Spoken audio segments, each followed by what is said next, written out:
জমজমাট বাবুঘাট ক্যাম্প সাগর দ্বীপে মেলা হলেও গঙ্গাসাগরের ছোট্ট সংস্করণ দেখা যায় কলকাতার বুকে। অর্থাৎ গঙ্গাসাগর যাওয়ার ট্রানজিট শিবির বাবুঘাটে যেন এক টুকরো ছোট্ট গঙ্গাসাগর মেলা। বাবুঘাট সহ কলকাতার বিভিন্ন ঘাটে জমায়েত করা সাধু সন্ত এবং পুণ্যার্থীদের জন্য বিশেষ ব্যবস্থা রাখা হয়েছে রাজ্য সরকারের তরফ থেকে। বাবুঘাট চত্বরের ট্রানজিট শিবির আরও পরিচ্ছন্ন রাখার জন্য পদক্ষেপ করেছে কলকাতা পুরসভা। পুণ্যার্থীদের সুন্দর পরিবেশ উপহার দিতে জঞ্জাল সাফাই টিমের সংখ্যা বৃদ্ধি করেছে পুর নিগম।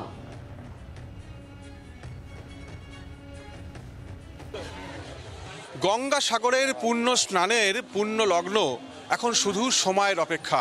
তার আগে বাবুঘাটের এই জায়গা, অর্থাৎ আমি যেখানে দাঁড়িয়ে রয়েছি সেই জায়গাটা হয়ে উঠেছে এক টুকরো গঙ্গাসাগরের মেলা প্রাঙ্গণ। দেশের বিভিন্ন প্রান্ত থেকে, দূর দূরান্ত থেকে এখানে আসছেন পুণ্যার্থীরা, এসে উপস্থিত হয়েছেন সাধু সন্তরা।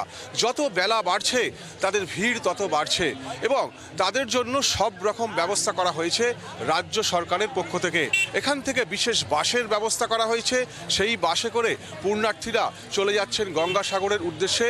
পাশাপাশি এখানে যারা আসছেন, অর্থাৎ এই বাবুঘাটে যারা আসছেন তাদের জন্য বিভিন্ন সংস্থার পক্ষ থেকে খাবারের ব্যবস্থা করা হয়েছে এবং সরকারের পক্ষ থেকে চিকিৎসারও ব্যবস্থা করা হয়েছে, যাতে পুণ্যার্থীদের কোনো রকম অসুবিধা না হয়।